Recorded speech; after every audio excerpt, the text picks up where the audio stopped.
So here we have Mr. Fromel swinging a basketball around on the 2.5 meter long rope. He's spinning at 1.4 hertz. At the very bottom of the circle, there is 90 newtons of tension in his rope. And what we're going to do is we're going to try and find the mass of the ball. Now, we don't have the mass, which means we can't just jump to finding FC and FG right away, but let's just work with what we got. So over here we've got the frequency, and here you have the radius. So it's pretty easy to find how fast the ball is going. So if I just use the basic 2 pi RF expression, I can easily calculate that the ball is going about 22 meters per second. So there's just a simple thing I can find. Other than that, I can't really find the individual forces, but I do know there's 90 newtons of tension at the bottom.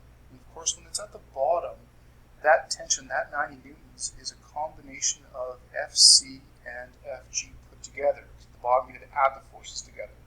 At the top, of course, you subtract, because gravity's helping you out, so you actually have to pull with less. So if I do that, I can work with that type of thing. I can't solve for them individually, so I'm just going to work with the expressions and see if that leads me to something.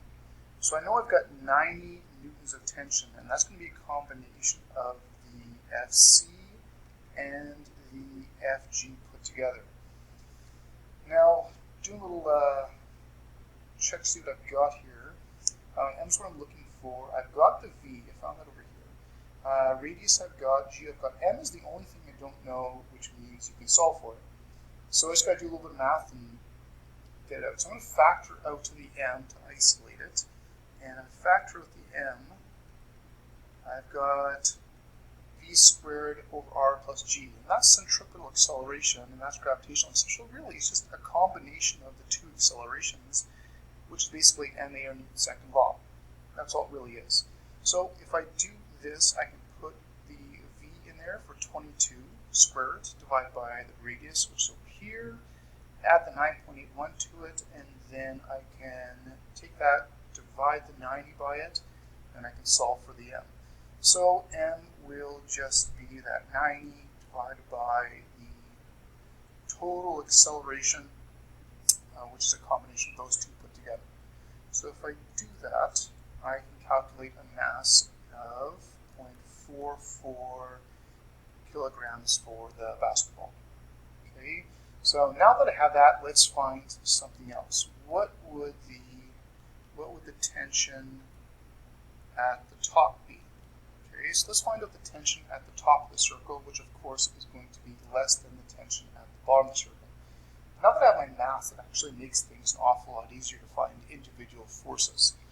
So I can find my mg and I can find my mv squared over r. So using the mg, I've got the m.44, 9.1, I've got a force of gravity of about 4.3 newtons at the top. Then for my FC, I've got mv squared over r. Mass I know, v is still 22, so it's going pretty fast, divided by the radius. So if I calculate my FC, we're looking at around 85.2 newtons per FC.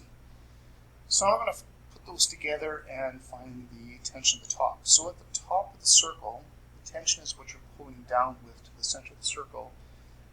We need 85 newtons for this thing to actually go around in a circle.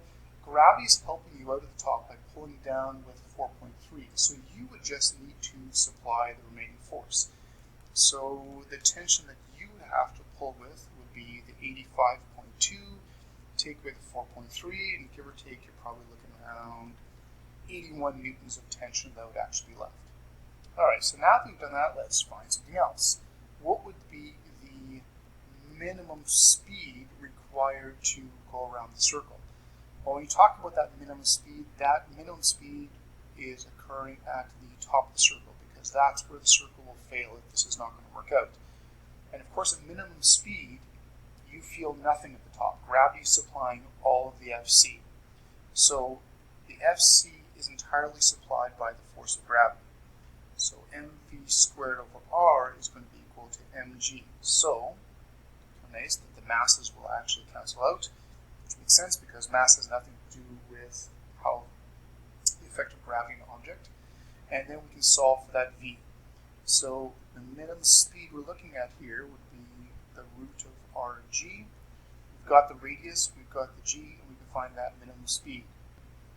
So if we plug in the 2.5, we plug in the g, multiply them, don't forget to root, we're looking at, well, just around 5 meters per second.